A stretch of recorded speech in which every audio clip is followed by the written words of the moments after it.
हुई।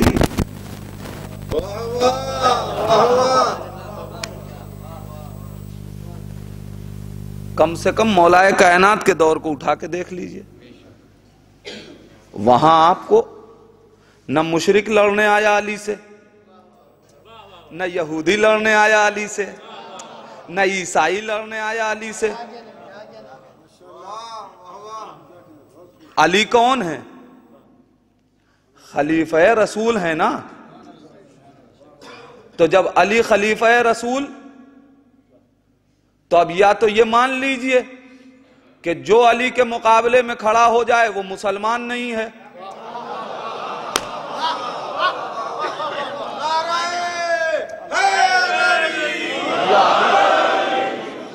या तो ये मान लीजिए कि जो अली के मुकाबले में खड़ा हो जाए वो मुसलमान नहीं है, और या फिर ये मान लीजिए कि दो मुसलमानों के गिरोह आपस में टकराए थे, तो जब दो गिरोह मुसलमानों के टकरा रहे हैं तो इतना तो मानना पड़ेगा कि इसमें एक दहशतगर्द है। इसका मतलब यह है कि मुसलमान की तारीख में दहशतगर्दी है, इस्लाम की तारीख में दहशतगर्दी नहीं है।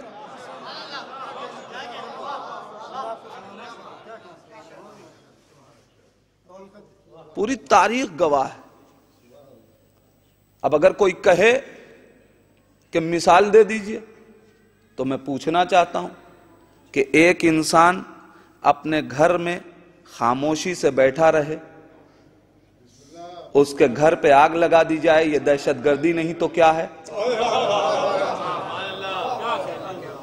एक सहाबी रसूल अपने घर में खामोशी से बैठा रहे, उसके गले में रिस्मान जुल्म डाल दी जाए, ये दहशतगर्दी नहीं तो क्या है? एक हाकिम मुसलमानों की हिदायत के लिए उनके कहने के बाद निजाम हिदायत अपने इख्तियार में ले और उससे लोग जंग को आमादा हो जाएं, ये दहशतगर्दी नहीं तो और क्या है?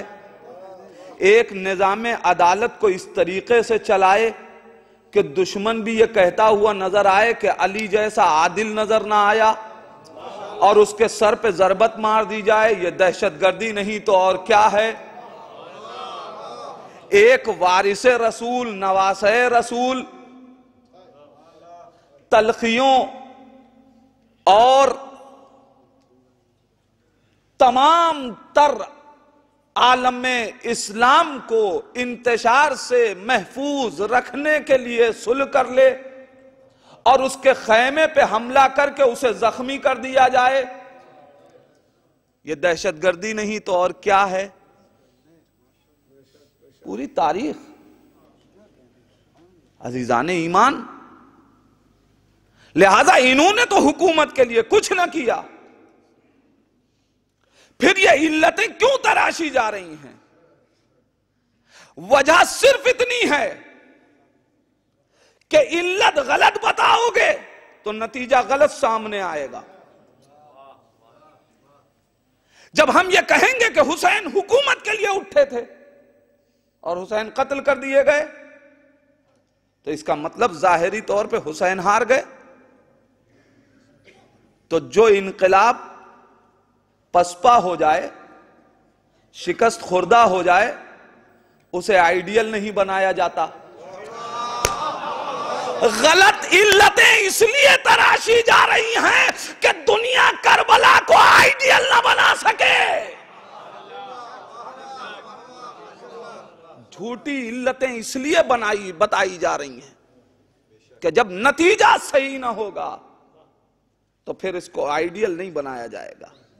लेकिन अजीजान ईमान, कसम खुदा की आप जरा सोचिए तो, न जाने कितने इनकलाब आए, मगर पूछ लीजिए तारीख से, जंगे ओहद मौजूद है, किसी ने जंगे ओहद को आइडियल कभी ना बनाया।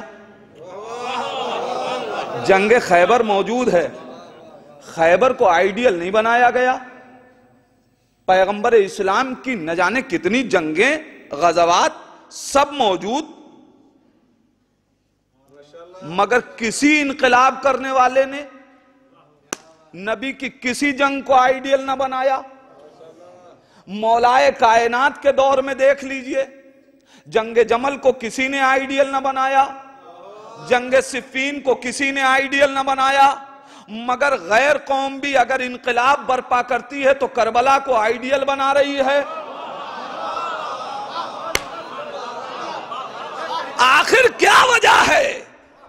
इसका मतलब यह है कि ये समझ के भी नहीं समझे, ये जानते हैं सब कुछ मगर जानना नहीं चाहते।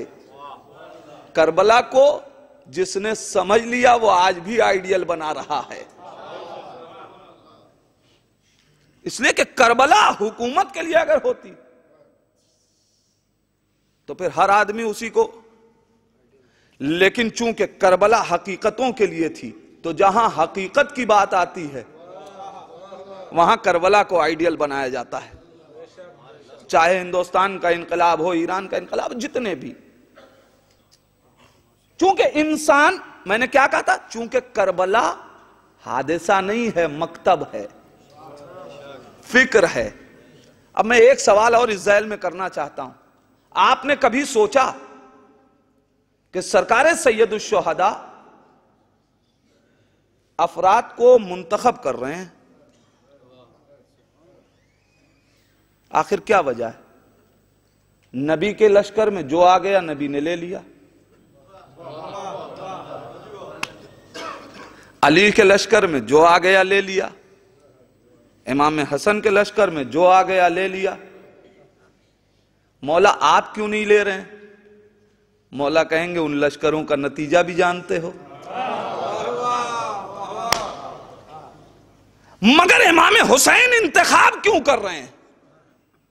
मौला आखिर क्या सबब है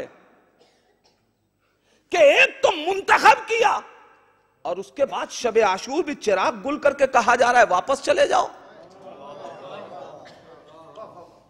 आखिर क्या वजह है? मौला बताना चाहते हैं, नादान, अगर हम हुकूमत के लिए जंग लड़ रहे होते तो हम कसरत को देखते। असल में हम हकीकत के लिए जंग लड़ रहे हैं, इसलिए किरदार को देखना है। हमें साहिब किरदार चाहिए। सलवात पढ़ दे मोहम्मद व आले मोहम्मद।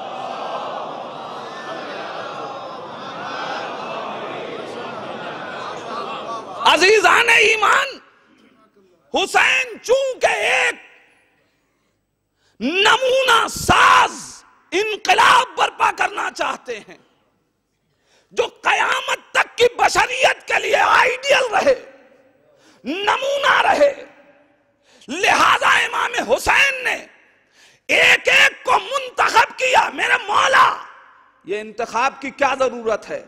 ये एक एक को चुनने की क्या जरूरत है? एक एक को परखने की क्या जरूरत है? ये आखिर शबे आशूर चिराग गुल करके जो लोग अब बचे हैं उनको भी वापस जाने की इजाजत क्यों दे रहे हैं? मौला आवाज देंगे, नादान, मैं एक इनकलाब ऐसा बर्पा करना चाहता हूं कि जो आइडियल बन सके। हर इनकलाब के बारे में तुम पढ़ोगे कि जहां लिखा जाएगा कि इतने आए, इतने लड़े, इतने भाग गए। हर एक जंग में, हर लश्कर के लिए तारीख पढ़ के देखो, लोग लिखेंगे इतने मैदान में आए, इतनों ने जंग की, इतनों ने फरार इख्तियार किया। लिहाजा यही वजह थी ना ओहद आइडियल बनी, ना खैबर आइडियल बना, ना खंदक आइडियल बनी। हम एक ऐसा इनकलाब बर्पा करना चाहते जिसमें कोई मुअर्रिख ये न लिख सके कि हुसैन के साथ आए इतने, लड़े इतने, फरार इतने कर गए, पर जितने आए हैं वो सब खड़े रहेंगे।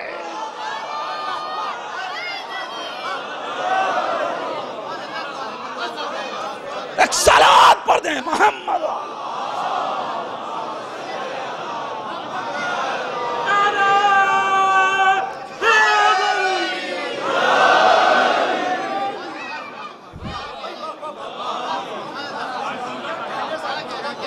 कोई करबला के लिए लिख नहीं सकता।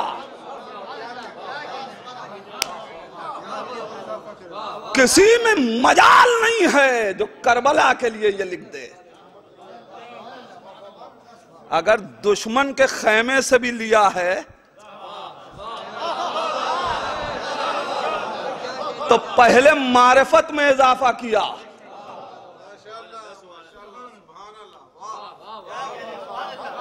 कोई एक बशर दिखा दो, अब समझ में आया? मासूमीन में से किसी एक मासूम ने अपने असहाब का वैसा कसीदा क्यों ना पढ़ा जैसा हुसैन ने पढ़ा। कसम खुदा की, जैसे असहाब मुझे मिले, न मेरे नाना को मिले, न मेरे बाबा को मिले, न मेरे भाई को मिले। रसूल इस्लाम ने अपने असहाब का कसीदा पढ़ा है, मगर सलमान का पढ़ा, अबूजर का पढ़ा, अम्मार का पढ़ा, जाबिर का पढ़ा, मुंतखब करके लोगों का कसीदा पढ़ा। जब नबी सबको तारीफ के काबिल ना समझे तो हम कैसे समझ लें? भाई नबी ने सबका कसीदा नहीं पढ़ा, मौलाए कायनात ने अपने तमाम असहाब का कसीदा नहीं पढ़ा। मालिक अश्तर की तारीफ की, मीसम का कसीदा पढ़ा, सलमान की मदा की है, लेकिन पूरे अपने असहाब का कसीदा मौलाए कायनात ने भी नहीं पढ़ा। इमाम हसन अलैहिस्सलाम, एक ही तो मौका मिला था कि जहां अपने असहाब को परखते और परख के देख लिया, तो वहां तो कसीदा ही नहीं, बस मुंतखब लोगों का कसीदा पढ़ा गया। हुसैन एक ऐसी जात है जिसने सिर्फ हबीब का कसीदा नहीं पढ़ा, सिर्फ सईद का कसीदा नहीं पढ़ा, बल्कि जैसे असहाब मुझे मिले, वो कहते हैं आप लोग गुलू करते हैं, बढ़ा देते हैं। ये कैसे मुमकिन हो सकता है कि किसी के असहाब नबी के असहाब से बेहतर हो जाए? जाहिर है मौलाए कायनात तो इमाम हसन की तो गुफ्तगू होगी नहीं, लेकिन यह कैसे मुमकिन है कि किसी के असहाब नबी से बेहतर हो जाएं? इसलिए कि नबी के असहाब से, इसलिए कि नबी तमाम नबियों से बेहतर, तो उसके असहाब तमाम लोगों से बेहतर। अब मैं क्या करूं? खुद पैगंबर इस्लाम मस्जिद में बैठे हुए फख्र कर रहे हैं कि मैं अपनी एक उम्मत को के ऊपर फख्र कर रहा हूं जो बाद में आएगी। असहाब कहने लगे, या रसूल अल्लाह, ये क्या, हमसे भी बेहतर कोई हो सकता है? नबी ने कहा, हां, वो लोग कि जो हमारे बाद आएंगे। कहा, या नबी अल्लाह, हम आपके हाथ पे इस्लाम लाए, हमने आपसे कलमा पढ़ा, हमने आपसे रिवायतें सुनी, हमने आपकी ज़ियारत की, हमने आपको देखा, हम आपके साथ बैठे, अब अपना कसीदा पढ़ते रहे। पैगंबर इस्लाम ने कहा, हां, मगर वो तुमसे बेहतर। कहा, या नबी अल्लाह, कैसे? कहा, वो इस एतबार से तुमसे बेहतर कि तुमने हमको देखा तब ईमान लाए, तुमने हमको देखा तब कलमा पढ़ा, तुमने कुरान की आयतों को नाजिल होते हुए देखा तब ईमान लाए कि यह अल्लाह की किताब है। वो होंगे कि जो ना हमको देखेंगे, ना हमें सुनेंगे, ना हमारे साथ बैठेंगे, मगर सिर्फ ये जान के ईमान लाएंगे कि मैं नबी था।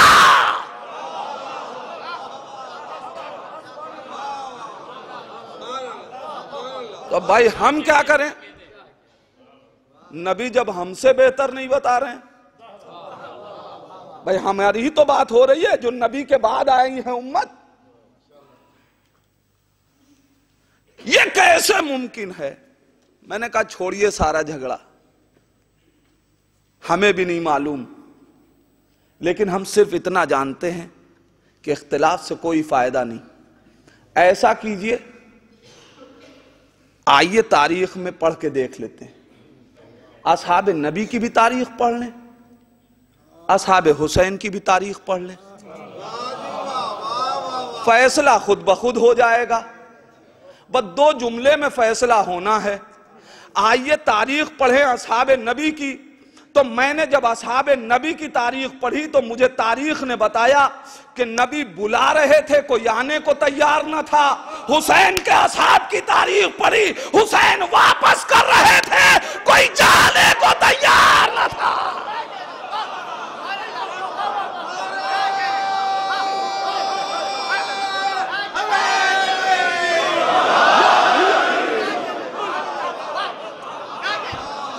हमें फैसला नहीं करना, तारीख आपके सामने है। एक वो है जिसे नबी आवाज दे रहे हैं, कहां जा रहे हो, कोई आने को तैयार नहीं। एक वो है जिसे नवासे रसूल चिराग गुल करके कह रहा है वापस चले जाओ, जाने को तैयार नहीं। इसका मतलब यह है कि हुसैन को ऐसे साथी चाहिए। आप तारीख देखें, इमाम कह रहे हैं मैं बैत उठाए लेता हूं। अब क्या चाहिए था? इमाम कह रहे हैं मैं जन्नत की, तुम्हारी जन्नत की जमानत ले रहा हूं। अब क्या चाहिए था? हाँ पूछिए साहब से, जब हुसैन जन्नत की जमानत ले रहे हैं तो क्या चाहिए? वापस चले जाओ। वो कहेंगे हमें सरदारे जन्नत चाहिए, जन्नत खुद ब खुद चली आएगी। हम वो नहीं हैं कि जो जन्नत की लालच में मैदान में उतरे। हम किसी लालच में नहीं उतरे। अजीजाने ईमान जरा सोचिए, जो जन्नत की लालच में मैदान में ना आए वो माले गनीमत की लालच में क्या आएगा?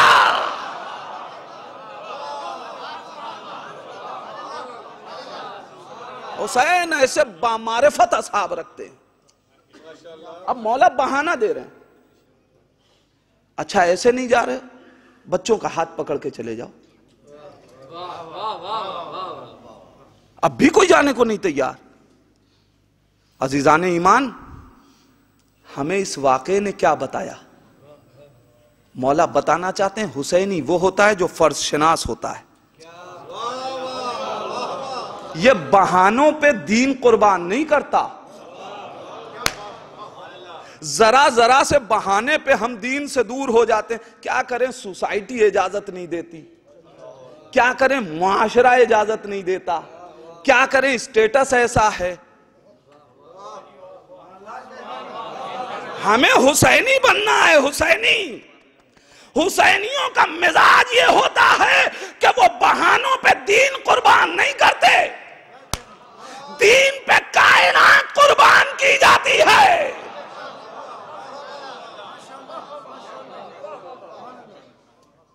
करबला दर्स दे रही है, पूरी हयात के लिए, पूरी बशरियत के लिए दर्स, मगर इल्लतें तराश की जाती। हुसैन ने हुकूमत के लिए करबला बनाई। इतने छोटे से हदफ के लिए इतनी बड़ी कुर्बानियां, ये भी नहीं सोचते। हुसैन मजलूम, मैंने दोपहर की मजलिस में एक जुमला कहा था, जिसको भी लेके आए मुंतखब करके लाए, और हर एक का अपना एक हदफ है आने का, उसे लाने का। पूछिए मौला से, मौला ये बच्चों को क्यों लेके आ रहे हैं, ये औरतों को क्यों लेके आ रहे हैं, ये बच्चियों को क्यों लेके आ रहे हैं, मौला आवाज देंगे, नादान तूने लग रहा है करबला मेरी जबानी नहीं समझी। मैंने क्या कहा है? मैं इस्लाह के लिए निकला हूं। किसकी इस्लाह होनी है? कौमों की इस्लाह। नादान, कौम में बच्चे भी होते हैं, बड़े भी होते हैं, जवान भी होते हैं, औरतें भी होती हैं, बच्चियां भी होती हैं। चूंकि कौम की इस्लाह के लिए निकला हूं, लिहाजा मुझे बच्चों के लिए भी आइडियल लेके चलना है, जवानों के लिए भी आइडियल लेके चलना है, नौजवानों के लिए भी आइडियल लेके चलना है, औरतों के लिए भी आइडियल लेके चलना है, मुझे बच्चियों के लिए भी आइडियल लेके चलना है। अजीजान ईमान, वो कौम दरबदर भटके जिसके पास आइडियल ना हो। न हमारे बच्चों को किसी दरवाजे पे जाके आइडियल लेने की जरूरत है, न हमारे कौम के जवानों को किसी और दरवाजे पे जाने की जरूरत है, न हमारे कौम की बच्चियों को किसी और दरवाजे पे जाने की जरूरत है। आज दुनिया दुश्मने शरीयत और दुश्मने इस्लाम झूठे आइडियल हमारे बच्चों के हाथ में दे रहे हैं। हमें होशियार होना है। अजीजाने ईमान, आप जरा सोचें कि जैसे ही स्कूल खुले बच्चों की जिद हो जाती है, मुझे वो कॉपी चाहिए जिस पे फलां तस्वीर हो,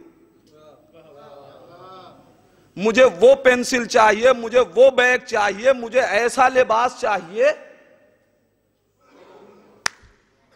क्या हमारे पास आइडियल नहीं है? चलिए ठीक है, हम मान लें अगर थोड़ी देर के लिए कि ये बच्चे हैं, अभी शरीयत वाजिब नहीं हुई है।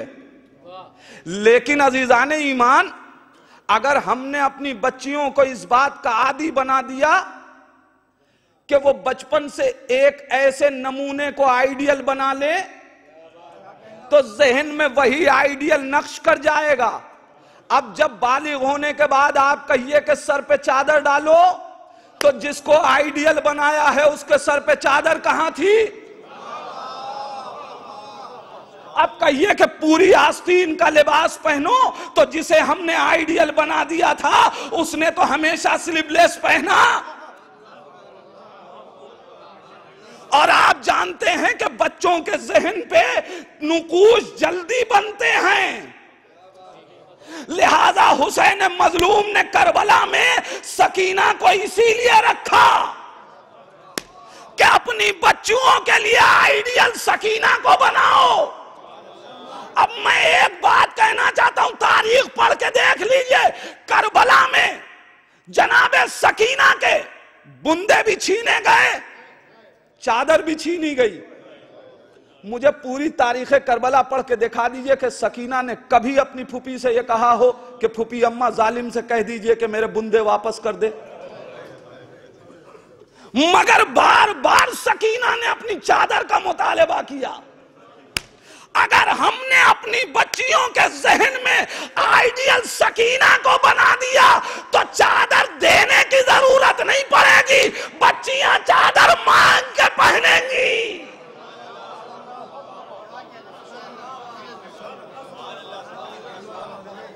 हमने आइडियल करबला को बनाना है, हमें पहचानना है करबला को हुसैन के जाविये निगाह से। हुसैन जैसे करबला को पहचानवाना चाहते हैं, हुसैन कदरों की बुलंदी के लिए करबला बना रहे हैं।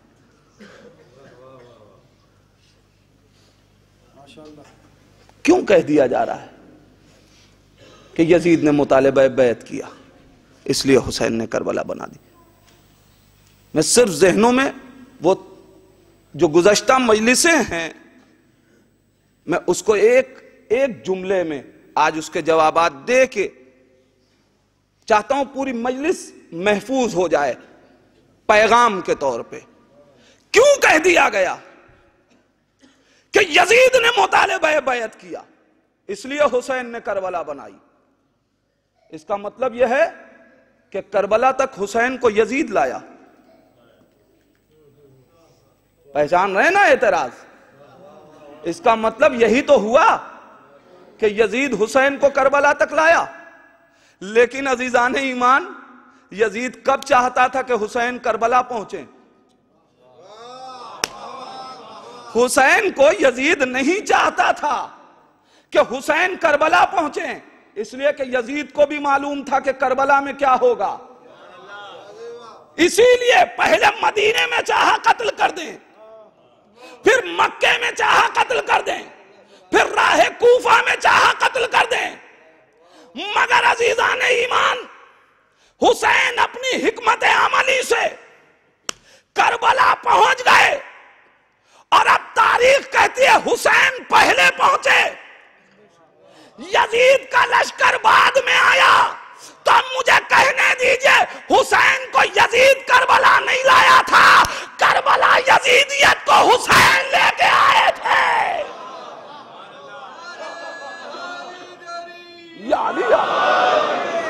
पेसरे साथ को हुसैन लेके आए हैं करबला तक। पूरी यजीदियत को हुसैन करबला में खींच के लाए हैं। क्यों? इसलिए कि मैं ये चाहता हूं कि आज यहीं से फैसला करूं। हमेशा तुम मुसलमानों की भीड़ में खो गए।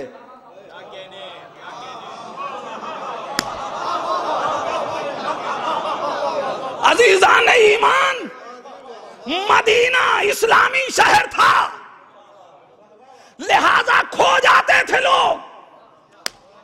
पूरे इस्लाम पे एक इल्जाम हो जाता था कि मुसलमानों ने ऐसा किया।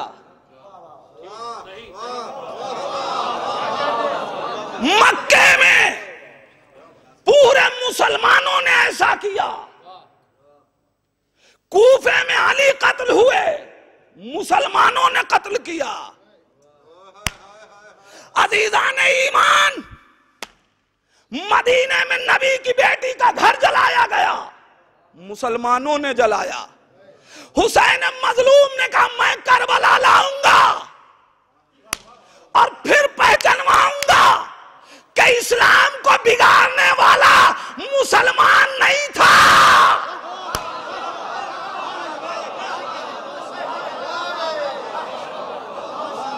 इस्लाम की शख्सियत को बिगाड़ने वाले मुसलमान नहीं थे। अरे किसी से पूछ लीजिए, अगर बागैरत मुसलमान हो तो यजीद को मुसलमान नहीं मानता।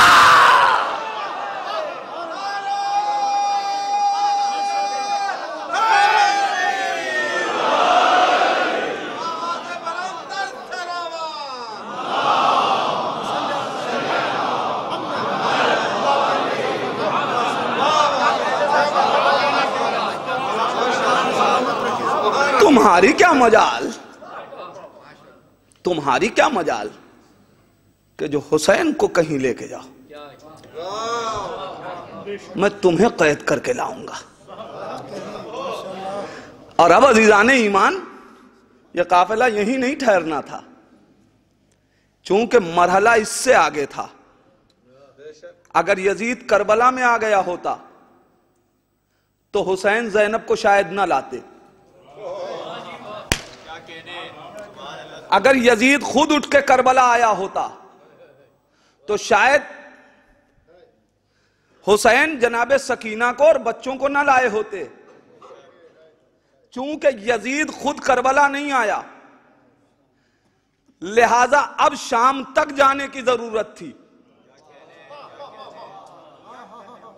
अब कोई तो ऐसा हो, दुनिया ये समझ रही है कि सैयद सज्जाद को असीर करके जालिम ले गया।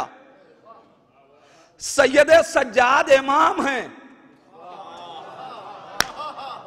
इमामत मुक़य्यद होती नहीं है, इसलिए कि इमाम नूर है, नूर को कैद नहीं किया जा सकता। ये जब भी कैद खाने में जाते हैं, इनका कैद खाना फानूस बन के नूरे हिदायत को बढ़ा देता है। अजीजान ईमान, सैयद सज्जाद ने अपने हाथों में हथकड़ियां पहनी हैं, किसी की मजाल न थी कि जो सैयद सज्जाद को मुक़य्यद कर लेता, अगर यकीन ना आए तो 12वीं मुहर्रम को जिसे कैद किया वो करबला में कैसे आया?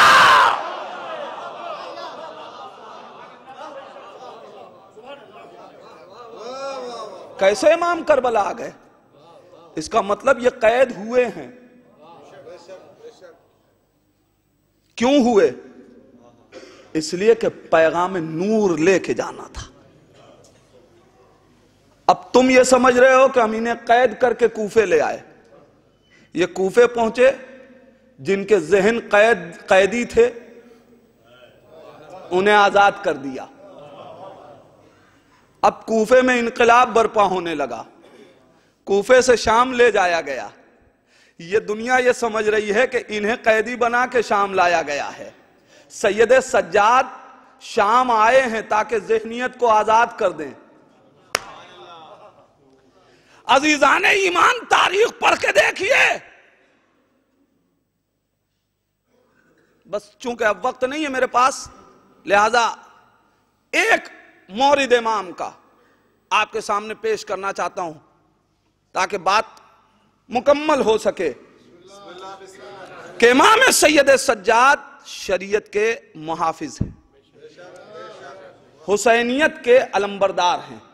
अब मौला मेरे शाम में पहुंचे, यजीद के दरबार में।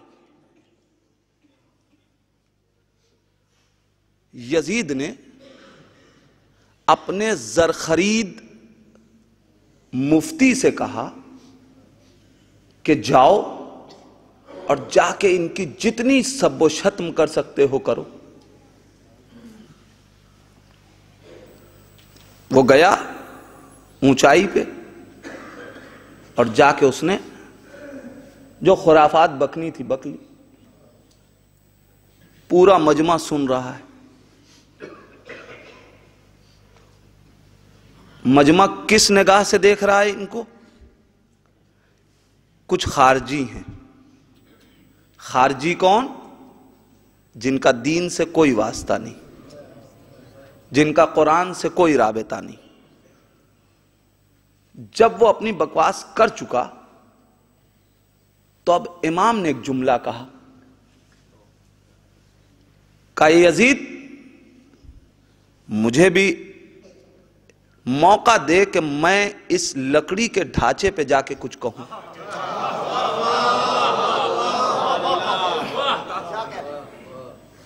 मौला, आपके बाबा ने यह कहा है कि मैं करबला बना रहा हूं ताकि दीन की कदरों को बुलंद किया जाए। मिंबर दीन की एक कदर है और आप इसे लकड़ी का ढांचा कह रहे हैं।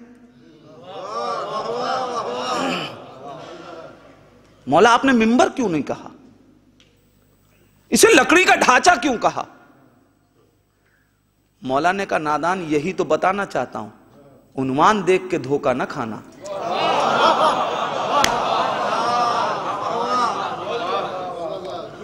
मिंबर क्या है? मिंबर उसे कहते हैं जहां से हक बयान किया जाए।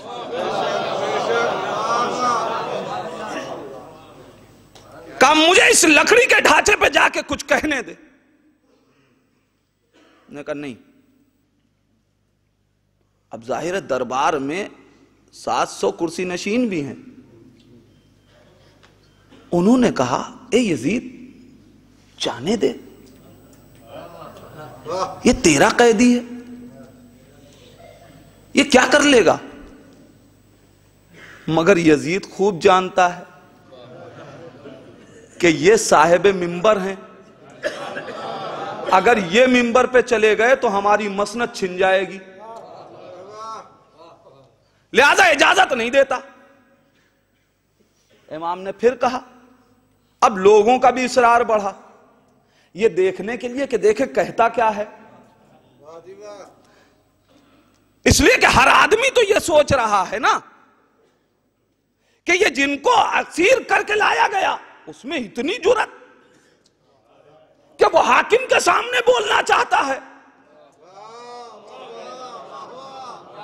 वो ये देख रहे हैं कि ये खारजी है। अगर रिश्ते मालूम होते तो ये कभी ताज्जुब ना करते कि यजीद इजाजत क्यों नहीं दे रहा है। इसलिए कि उनको तारीख मालूम है, जब इनका गुलाम दार को मिंबर बना लेता है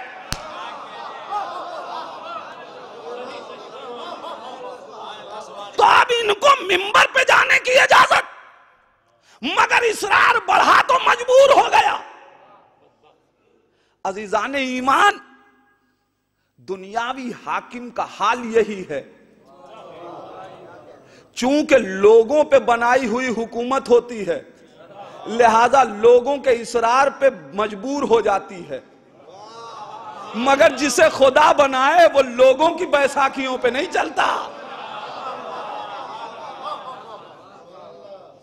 और अब इमाम गए मिंबर पे, जुमला फिर से पढ़ूं, इमाम गए मिंबर पे,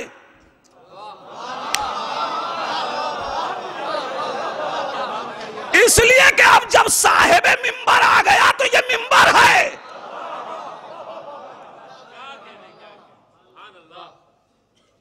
और आप देखिए, ये तसव्वुर सिर्फ उस दौर का नहीं है, हमारे जहनों में है, सिर्फ मुतवज्जे करने की बात है।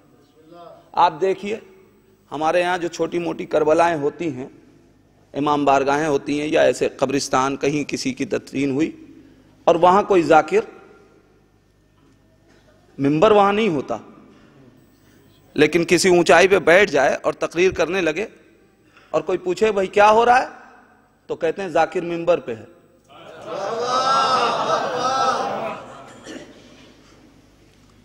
तो ये तो मिंबर की शक्ल नहीं। कुर्सी पे मजलिस हो, कहा जाता है जाकिर मिंबर पे है। भाई जब मिंबर की शक्ल नहीं है तो हम मिंबर क्यों कह रहे हैं? जहां मिंबर की शक्ल है उसे इमाम लकड़ी का ढांचा कह रहे हैं, और जहां मिंबर की शक्ल नहीं है हम उसे मिंबर कह रहे हैं। आखिर ये तसव्वुर हमारे पास आया कहां से? असल में ये तसव्वुर गदीर से आया। किसी से पूछ लीजिए मिंबर था या कजावे थे? भाई थे कजावे, मगर हर एक ने लिखा कि नबी ने मिंबर पे जाके अली को उठाया। मालूम यह हुआ कि शक्ल कोई हो, अगर फजीलत अहले बैत बयान की जाए तो मिंबर होता है।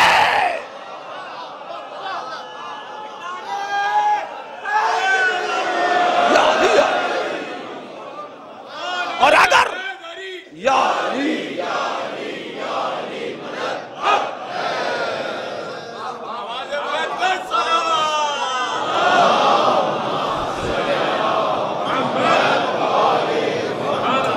शक्ल कोई हो अब उसे मिंबर कहा जाएगा।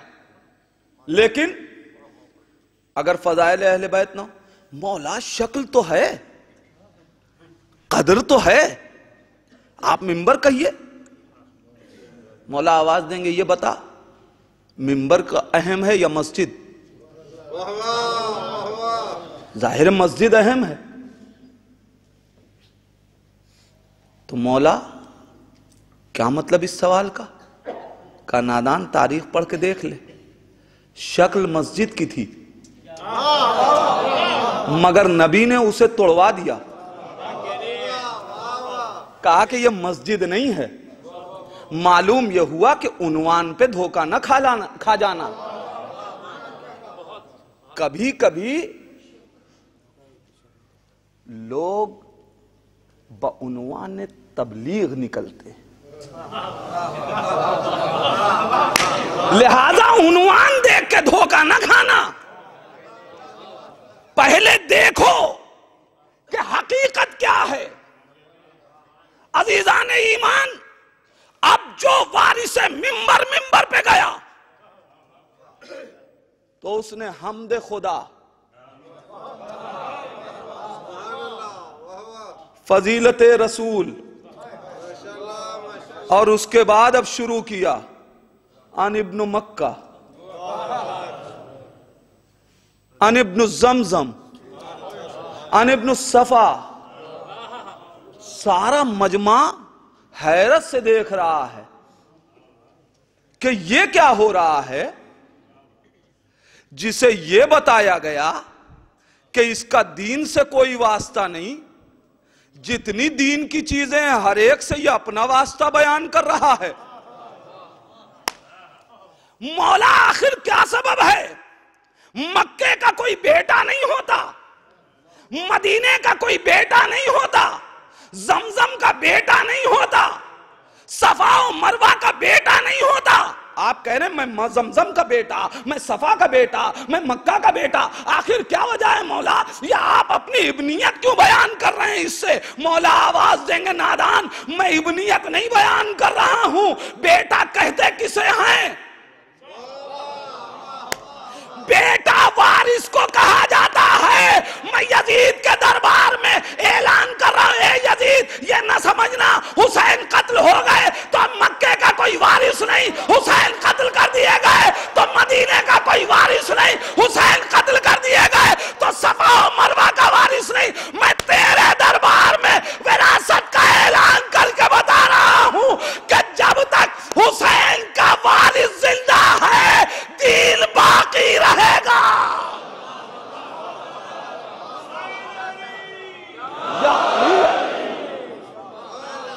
और अब तारीखों ने लिखा कि अब जब दुनिया ने पहचाना तो हाकिम घबरा गया, फौरन खरीदार मुअज्जिन को बुलाया, बेवक्त अजान कहो। और अब जो अजान हुई उधर मुअज्जिन ने कहा अल्लाह अकबर, इधर इमाम ने कहा मैं तेरी किबरियाई की गवाही दे रहा हूं। अजीज़ाने ईमान, ए मौला। और आप जानते हैं कि एक मकाम पे लाके इमाम ने अजान रोक दी। जैसे ही उसने रिसालत का ऐलान किया,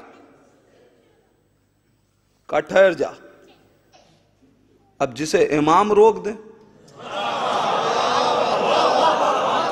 कसम खुदा की लाख कोशिश के बाद भी आवाज ना निकली होगी।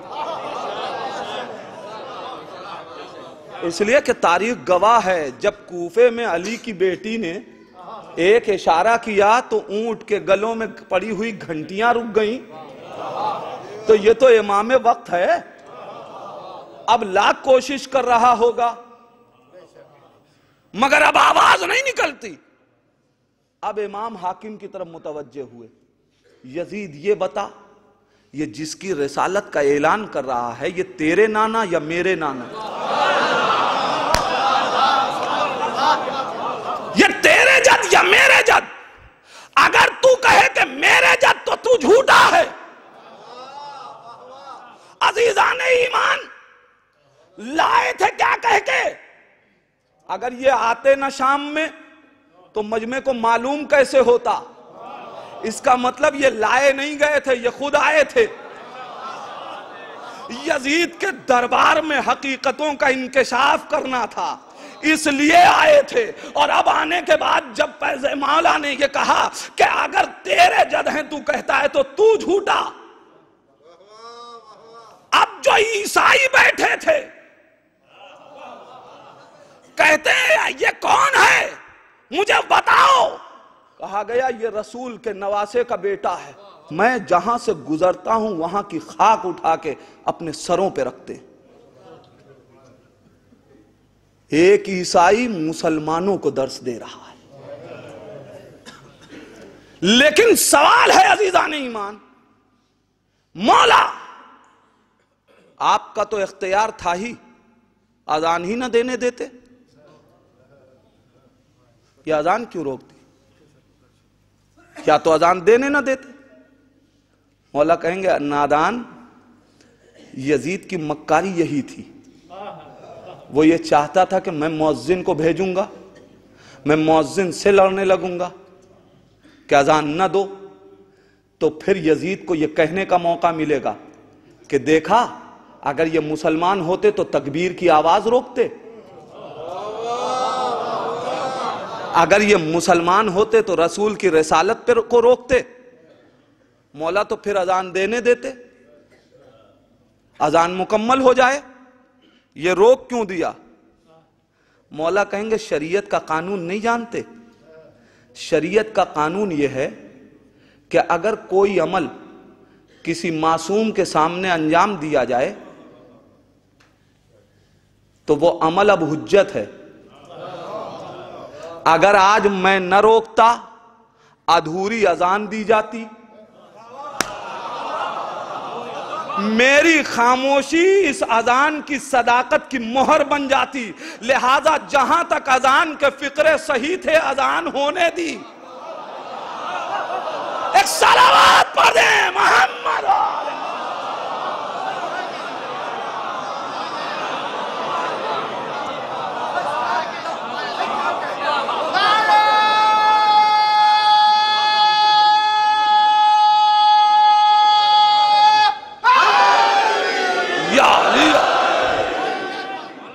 सैयद सज्जाद शरीयत की हिफाजत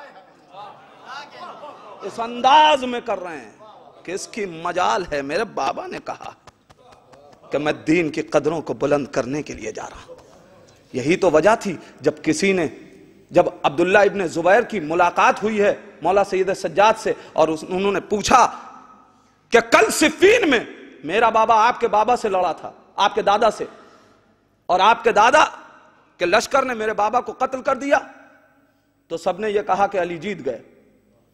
और आज आपका बाबा यजीद से लड़ा और यजीद के लश्कर ने हुसैन को कत्ल कर दिया, तो इसका मतलब यजीद जीत गया वारिस करबला से। लाजवाब हो गया। एक मर्तबा इमाम ने कहा ठहर जा, तूने फैसला करने में जरा जल्दी कर दी। अभी देख अजान का वक्त होने जा रहा है, देखना अगर मुअज्जिन गुलदस्ते अजान पे जाके और रसूल की रिसालत का ऐलान करे तो मेरा बाबा जीता, और अगर बनी उमैया की हुकूमत का ऐलान हो तो बनी उमैया जीते। अजीजान ईमान, एक जुमले में कयामत तक का फैसला वारिसे करबला ने कर दिया कि अब दुनिया में कयामत तक जब भी कोई पूछे हुसैन जीते या यजीद जीते, देखना नमाजें हो रही हैं तो हुसैन जीते, रोजा रखा जा रहा है हुसैन जीत गए, हज हो रहा है हुसैन जीत गए, ज़कात दी जा रही है हुसैन जीत गए। अजीजान ईमान, मालूम यह हुआ कि अगर शरीयतों पे अमल हो रहा है तो हुसैन जीते। मौला से एक सबक मौला सैयद सज्जाद ने जो दर्स दिया, अगर नमाज हो रही है तो हुसैन जीते। अब जब आवाज़े अजान आए तो मस्जिदों में जाओ, इसलिए कि तुम्हारा मस्जिदों में जाना हुसैन की जीत का ऐलान है। रोजे रखो इसलिए कि हुसैन की जीत का ऐलान है। हज करो कि हुसैन की जीत का ऐलान है। कुरान की तिलावत करो कि हुसैन की जीत का ऐलान है। अगर हुसैनी हो तो इनकलाब हुसैन ने किया, पासदारी करना तुम्हारी जिम्मेदारी है। बस अजीजान ईमान, खुदा आप सबको सलामत रखे, खुदा महफूज रखे तमाम तर बलाओं से, इसलिए कि आप उसका मातम करने आए हैं जिसको हर तरफ से इम्तिहानात ने घेर रखा था। ज़ैनब रिहाई पाई, शोहदा के सर आए। तारीखों ने एक जुमला लिखा कि जब भी किसी का सर आया तो एक बीबी खड़ी होती थी और उस सर को अपनी आगोश में ले लेती थी। दो सर आए नन्हे नन्हे।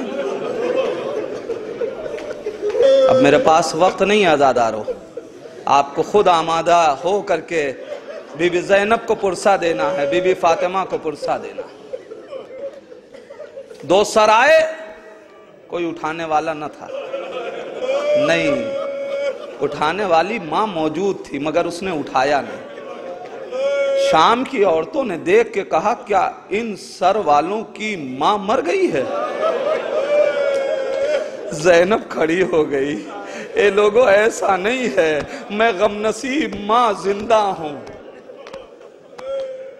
मगर मैं अपने बच्चों का मातम करूं या हुसैन का?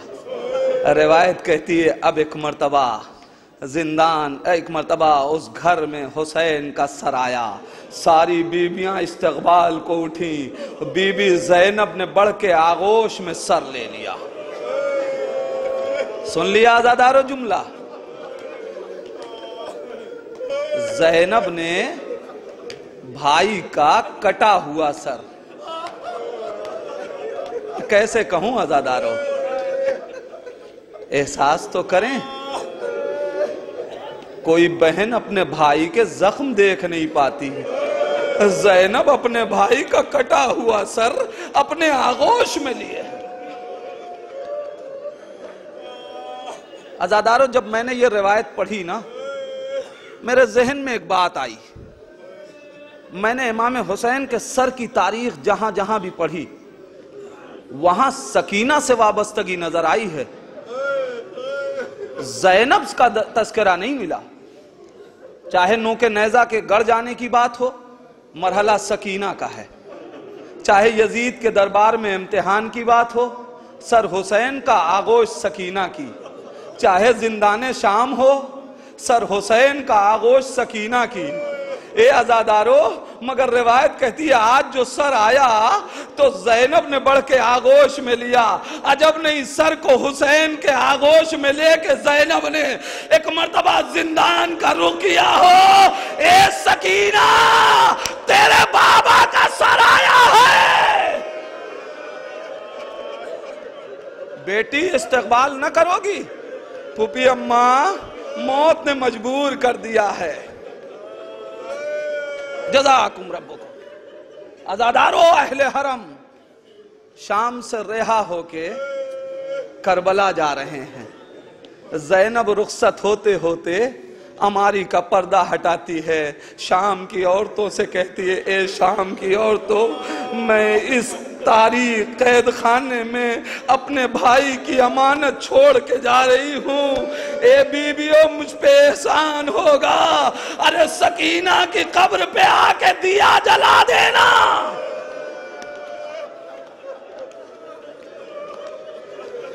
एहसास करें आजादारो, एक जुमला कह रहा हूं, अगर गौर कर लेंगे तो रोने के लिए काफी होगा। आजादारो, शबे अरबईन, अरबईन क्या दिन गुजर के जो रात आई है ना, और उससे पहले वाली रात, ये सकीना की जिंदान में तन्हा पहली रात है। अभी तक कब्रे सकीना के इर्द गिर्द अहले हरम तो हुआ करते थे, मगर आज सकीना तन्हा है।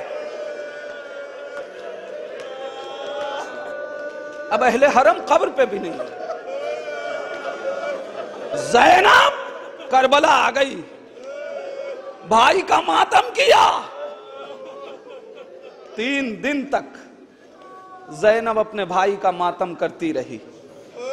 उसके बाद ज़ैनब ने सैयद सज्जाद से कहा, बेटा सैयद सज्जाद, अब मदीने चलो, अम्मा की कब्र पे भी तो जाएं। ए बेटा चलो मदीने, माँ उम्मुल बनीन को भी तो पुरसा देना है। आजादारो, ये लुटा हुआ काफिला करबला से रवाना होके मदीने आना चाहता है। ए आजादारो, अब आज जब ज़ैनब रुखसत होना चाहती है ना करबला से, तो सैयद सज्जाद आगे बढ़े होंगे। अरे संभल के फूफी का बाजू थामा होगा। जुमला नहीं, जुमला मैंने कह दिया आजादारो, संभल के फूफी का बाजू थामा होगा, इसलिए कि बाजुओं में अरे रस्सियों का जख्म है। फुफी को सवार किया, सैयद सज्जाद सवार कर रहे हैं। ज़ैनब हसरत भरी निगाहों से, अजब नहीं फुरात की तरफ देख रही हो। ए भैया गाजी अब्बास, जब मैं करबला आई थी बड़े एहतमाम से लेके आए थे। ए अब्बास, अरे ज़ैनब मदीने जा रही है। अब जब अहले मदीना पूछेंगे ए ज़ैनब, अरे ये कैसे आई हो, अरे मैं क्या जवाब दूंगी। ज़ैनब करबला से निकली, अली की बेटी सरहद मदीना पे आ गई। तारीखों ने लिखा कि मौला सैयद सज्जाद ने बशीर को बुलाया, कहा ए बशीर, तेरा बाप शायर था, तू भी शायर होगा, जा मदीने में हमारे आने की खबर दे दे। हाथ में एक खून भरा अलम दे दिया ताकि लोग पहचान लें कि ये किसका आलम है। ए अज़ादारो, बशीर सरकार वफा का आलम लिए हुए मदीने की गलियों में आवाज दे रहा है, ए मदीने वालों, मदीना रहने के काबिल नहीं है। अरे अहले हरम लुट के आ गए। ये खबर लेके बशीर महले बनी हाशिम में पहुंचा। एक मर्तबा उम्मुल बनीन के कान में आवाज आई, उम्मुल बनीन उठी, एक बच्चा बीबी उम्मुल बनीन के साथ।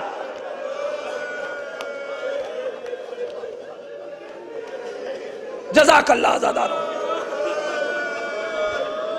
खुदा इन आवाजों पे अपनी रहमत नाजिल करे। परवरदिगार, करबला के परदेसियों का वास्ता, इन परदेसियों को अपने हिफ्ज़ अमान में रखना। ए आज़ादारो, जैसे ही बशीर की आवाज सुनी, बीबी उम्मुल बनीन आई। बशीर क्या कहता है? बशीर कहता है मैं पहचान गया कि यह अब्बास की मां है।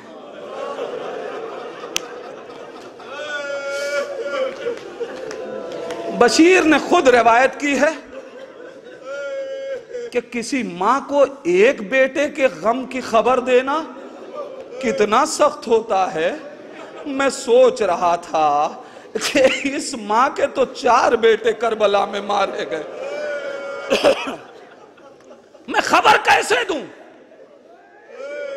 बशीर कहता है मैंने संभल के कहा, बीबी आपका बेटा जाफर करबला में मारा गया। सुनेंगे आज़ादारो, उम्मुल बनीन ने क्या कहा? उम्मुल बनीन कहती हैं बशीर मुझे हुसैन की खबर सुना।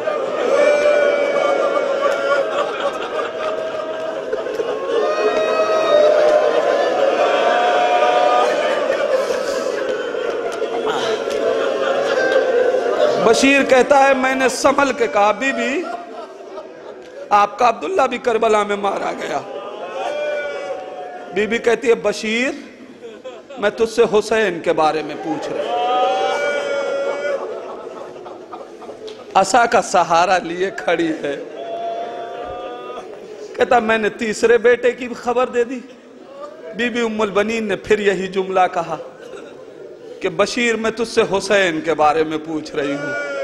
आज़ादारो, बशीर कहते हैं मैं बड़े पसोपेश में था कि मैं अब्बास की खबर कैसे दूं, इसलिए कि जिसकी बशीर कहते हैं मैं बड़े पसोपेश में था कि मैं अब्बास की खबर कैसे दूं, इसलिए कि जिसकी शहादत की खबर अहले मदीना के लिए बड़ी सब्र आज़मा हो, उसकी शहादत की खबर मैं उसकी मां को कैसे दूं।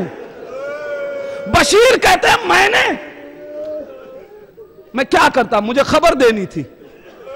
मैंने कहा बीबी सब्र करो, तुम्हारा अब्बास भी करबला में मारा गया। जुमला सुन ले आज़ादारो, बीबी उम्मुल बनीन ने क्या कहा? कुल्लुहुम तहतल खजराए फिदान अल हुसैन। इस आसमान के नीचे जितने बेटे हैं वो सब हुसैन पे कुर्बान। बशीर मुझे इतना बता कि हुसैन की क्या खबर है? अरे वो मां जो 4 बेटों का गम खड़े होकर सुनती रही, जैसे ही मैंने कहा बीबी करबला में हुसैन मारा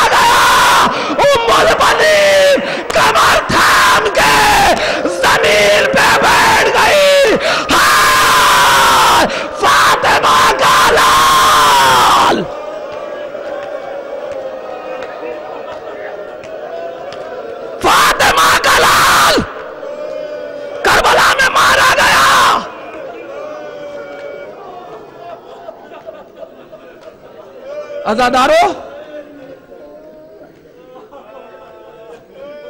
अब बीबी उम्मुल बनीन का एक मरसिया सुन लें। वो कहती हैं कि जब मुझसे बताया गया कि मेरा अब्बास करबला में मारा गया, मुझे यकीन नहीं होता था कि किसकी किस दुश्मन की मजाल थी जो मेरे शेर के करीब आ जाए। मेरा शेर क्यों कर मारा गया करबला में, लेकिन जब मुझे बताया गया कि उसकी शहादत से पहले उसके बाजू कलम कर दिए गए थे, ए मेरे लाल, मुझे यकीन आ गया। मेरे लाल, मुझे यकीन आ गया। मगर ए बेटा, अब माँ को एक ही सदमा सताए रहता है कि मेरे लाल जब कोई बुलंदी से गिरता है वो अपने हाथों का सहारा लेता है। ए मेरे लाल, तेरे हाथ थे, अरे अजब नहीं, रूह फातिमा ने आवाज दी हो, ए उम्मुल बनीन, ये गरीब माँ। हो गई मजलिस अज़ादारों, आपने गिरिया कर लिया। खुदा इन आवाजों पे रहमत नाजिल करे। बस एक जुमला, सिर्फ एक वाकया। अब उम्मुल बनीन ने पूछा, बशीर ये बता काफिला है कहां? अज़ादारों, मक्तल कहता है अब सुगरा बीबी उम्मुल बनीन के साथ मदीने के बाहर काफिले से मिलने गई। अज़ादारों, रिवायतों ने लिखा कि सुगरा जब पहुंची हैं तो सारी बीवियों को देख के सुगरा, सिर्फ अब सुगरा ने एक काम किया, हर हमारी में जाती थी, झांकती थी, वापस चली आती थी, दूसरी हमारी, तीसरी हमारी। ए अज़ादारों, एक मर्तबा अब जो ज़ैनब के पास पहुंची, सुगरा को ज़ैनब ने पकड़ लिया। ए सुगरा, क्या ढूंढ रही हो? कफू भी अम्मा, अरे अकबर मारा